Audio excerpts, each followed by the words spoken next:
to me, in some ways, we are one of the, even though we call ourselves as creative industry, sometimes you might think that are we even creative industry? Sometimes, like the only way view how some old school creatives see creativity is 30-second TV spot, or if you're lucky, it's 1 minute and 30 seconds. We have been actually very uncreative industry in terms of what is our business model. It has been, we sell hours, same as lawyers, only difference is that our hourly rates are lower and we give stuff for free. So about our processes, it's still about like getting brief, then mulling over it, maybe writing creative brief, then doing some creative routes, then having meetings back and forth. Client goes yeah, client goes yeah, and so in that sense, I think, to me, I'm of the mind of like, in our industry, and that's why everyone comes to this industry, because they see the creative potential. So to me, it's about like creative leadership is not only creative director, it's as much CEO, the strategy director, even the chief finance officer, who in most agencies you seldom see, or even lawyers, which you try to avoid. But that creativity should come in all of the disciplines, and therefore it's nice to talk about creativity is at heart of what you do, and then you actually churning out mediocre stuff.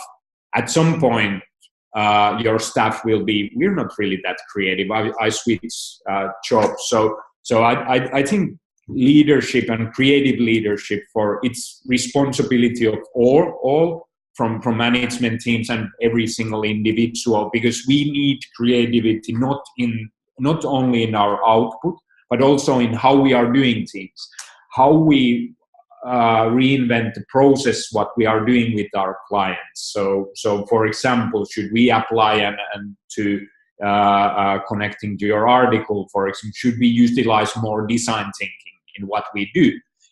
That itself, what is the output of it? It might be creative output or whatever, but the main thing is that we are thinking creatively on how we do things. And I think that sometimes it's lost, because some people still live in this pipe dream that somehow we are artists or something, and people would like to see ads or engage with your brand. They don't. So we create things to sell more products, to sell more stuff. That's what we do. And we use that by creativity, because that's about like you're more likely to remember fun brands. You're more likely to remember brands that make you cry. But we also need that same creativity in how we are doing the work, not only on what work we are producing. Do you think then do you think the current creative leaders in the ad industry are capable to take it to the next stage, or do we need a new breed of creative leaders? I think there are already certain there are examples in different agencies that you have creative directors who are not from your traditional route in that sense. So I think, and also I'm not faulting, like you. It's not about being like ageist or anything. It's all about like, if you have curiosity and you have actually that if you have viewpoint of how our industry is changing, that might be very valuable, as long as you also think that, okay, we need to change. And to understand it, I cannot only be storytelling. I need to also understand the experience as well. And in that sense, it's nothing unique in any industries. Like every industry is in disruption. Like we thinking about auto industry or lots of other industries, there's always this destruction going on. So I'm confident that we have people who can weather the storm as well, and that's also the great part of it. You can create something new. So I mean, as very political answer, some people can definitely handle it, and some people should already retire. But I think it's like that in many industries. But I think there are those. But it's also, it's not only about the creative, if you meaning creative leadership as mostly as to like creative directors or chief creative officers. It's about like, does the whole agency have the mindset to change? Because I have been saying, like, how innovative can you be if your timesheet system is from the 80s? In a way. I think it's also, there might be people who have the ambition. Do you have the right people? Of course, as a leader, you should be able to hire them. Do you have the right processes? Do you have the right tools? And that comes there, and therefore it's that willingness to change while still being true to what we are, which is about creating strong brands. That willingness to change has to be in the whole organization, and especially on leadership, because then it's, of course, those people are leading by example. And if you start to feel like, okay, the leadership is all about status quo, then you don't really feel that the agency is changing. And if you're a change-oriented person, you most likely will switch jobs.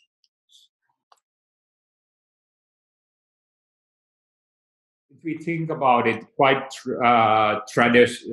traditionally, it's art and copy. So you have writer and visual person, which I mean, psychologically it makes sense because it's nice to work together with someone. And I think one part why it has worked so well is that two is a very good unit of doing things together. However, that being said, if we think about creative outputs right now, because that model was created in the print time when you actually had hundreds of words in print ad. Nowadays, you might have 140 characters at max. So in that sense, I think you, and I think overall in the world, you still need people who can write. Actually, if I'm truly honest, probably you need more people who can write in strategy and client direction, because they actually write more nowadays. And then there's those who, and many of the great copywriters I know were actually really, were concept people. They weren't really that good writers as well, but they were called copywriters because they couldn't draw.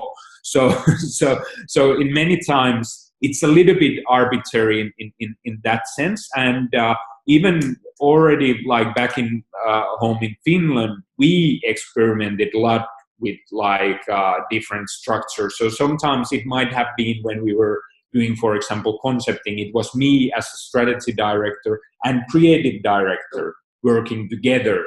And I mean, what those, and it's hard, I mean, if in cultures or organizations which are very hierarchical or structural, or like, okay, now I'm senior copywriter, now I'm here, now I'm there in my box, that might be really difficult to understand, because sometimes actually how I see it, like nowadays it's impossible to be specialist in every single thing. For let's say, for sake of argument, in digital and then the whole marketing.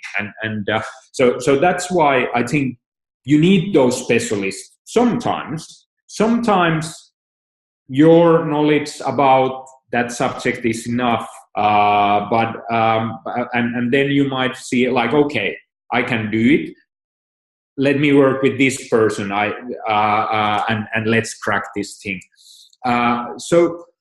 And sometimes it's about like when it's complicated project, you need to be the orchestrator of finding like, okay, now we need this kind of talent. Sometimes it might be in your organization, sometimes it might be freelancer or someone else or production partner, or maybe in the future more and more it will be a machine.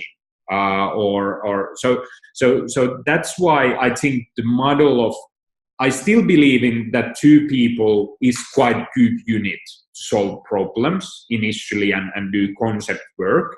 And if the idea, and also when I wrote the blog post, many people said that will it load the teams? But you need to have and that's probably the biggest challenge of it, because you need to have people who are not fitting to specific category, who are willing to also to take, okay, I'm not expert in this thing, I'm willing to learn, I'm willing to tap into these people and learn more. And it's, to me, it's more of like, it's attitude. We need to have this attitude that we are solving problems, and not always, it's almost like a startup mentality. Startups don't go like, when there's the first problem, they are, oh, project manager, come help me. And so we need to be like more of like solving the problems and having like, and not always, it's a little bit what I talked earlier about like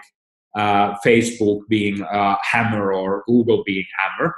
If you only have copywriters and art directors, then you just have hammer. And not all our clients' problems are nails. So I think there's some definite need of like having more fluid structures. Do we need visual persons more so than ever? I think, and that's why I think many times for many brands, actually you don't need copywriter that much anymore. It's much more visual, like, and what you're like, and if you think about young people, they are mostly communicating in images in the first place, sending eggplants and whatever. So in that sense, like sometimes the right team might be 3 visual persons instead of that copywriter and art director. So I mean, some agencies have been better at that, of like creating that fluidity, but I think it's more of like ideal way would be like you have one client and then you almost have a team, like a SWAT team, who is solving those problems, and then you tap into different ones and different talents, and then you almost have like the outer circle of specialists you need maybe once or twice a year, and those you need constantly. Of course, the challenge with this one is that the retainers are getting away. So then thinking like something like design thinking can help, because it doesn't always need to be user experience thing. You can use design thinking or agile methods in general to also track marketing communications issues as well.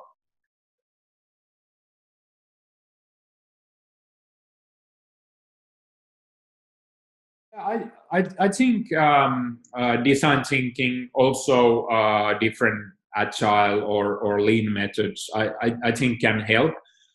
I think again, and to me, it's not only about the process. Again, it's about mindset. Design thinking works perfectly when you have client who is willing to collaborate and willing to be in that stage a little bit. If they are in the mindset of they want to be there, get that show, and then have their thumbs up or thumbs down, it can be a slightly different. So and then I think so. That's why, I mean, how I see it, and someone said to me, which I kind of like. I'm quite averse of frameworks, but what I like to have is a toolbox. So with different frameworks. So that's why I don't think design thinking will solve all the problems, but it's a good tool to have in your toolbox. Then for certain other type of challenge, it might be a sprint type of, and for certain problems, actually the traditional creative brief water flow model can be advocated. So again, what I advocate here is the fluidity of like getting, but to your question, could design thinking make agencies faster? Probably clients would be happier. You're part of the process. It's a learning curve for people, naturally. So I think there's tremendous opportunities with utilizing design thinking in organizations, and also when I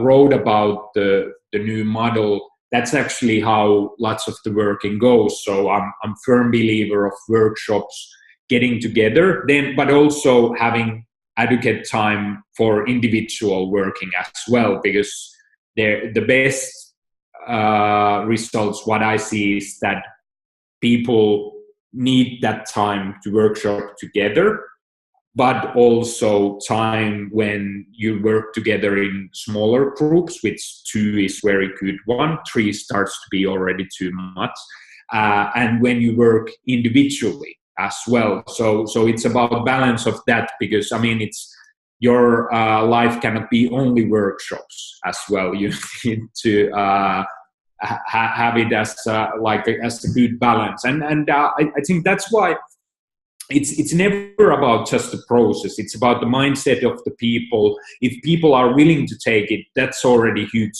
advantage. And even though you have the best design thinking methodology, but if there's people are not buying into it, it doesn't work. So it requires quite a lot of internal marketing, getting people on board, and but also so I was talking to one colleague, and I was saying that this project we should do as a like time box, like just one day and we crack the problem, and then she said to me, but it doesn't work because it's hard to get people for one day to crack a problem, which is probably true from her point of view, but that's a structural problem. Like, I mean, it's something like, and that's why we should be. But it's also like when people are busy, you resort to your ways of solving the problems. And actually the best way to solve problems can be totally different as well. And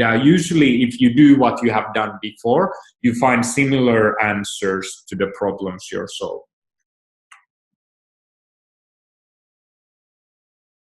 Well, I think... well, curiosity is one thing. You need to be curious and excited about the change that is happening, but then you also need to stand for something, and that's so it needs to be clear also what is our reason of being in this world, against consultancies, against media agencies, against production companies, against media platforms. So you need to have always, and that's why I liked when I was reading your article actually before this, and there was Adam Ferrier who was talking, and he has been somewhat skeptical of the design thinking, and to me, actually, what he said and what was very true is that you still need to have that point of view. Because, I mean, lots of things, and you cannot only be what consumers want, because then there wouldn't have been iPads, there wouldn't have been cars, there wouldn't have been things like that. And that's, to me, it's like, it's not either or, because you can have point of view and do things that are not relevant at all. But if you only do things that consumers are wanting and not having the point of view, so you need to balance that both things. And I think in some ways, many agencies have gone from like, we had very strong point of view, not necessarily that much talents in here, to more on the other side. Now we don't really have point of view, but we're struggling to create these experiences as well. So that's why it's like brands are not, and it becomes very apparent with luxury brands, for example, but they are not only consumer-led. They are also built from the company they are, from the personnel there, and the stories the brand has, and then some great matching as well. So that's why to invoke that change, you have to be strong about like, this is what we believe in, this is what we do, this is where the world probably is going, and this is how we're changing. But if you don't have that foothold of like, this is what we believe in, you just become more reactive, and that's not the right thing to do either. It's interesting because it might be that I think it was RGA who tweeted that in the future there's only WPP, Interpublic, YM, some big consortium going there. So I think, like I said, there's need for a partner who can make you become a better brand. Does it need to be agency? Not necessary. Like, companies need branding. Companies don't need agencies. So I think it might be that I think the function of what we are doing will exist at least during the time I will be alive. But will there be agencies like advertising agencies, how we know it and knew it from before? It might be that no, but I mean, it's like I still think they will be around in like, because it's what we have seen when the change happens. It seems to happen quite fast, but old technologies, they seem to struggle quite a long time until they completely dead.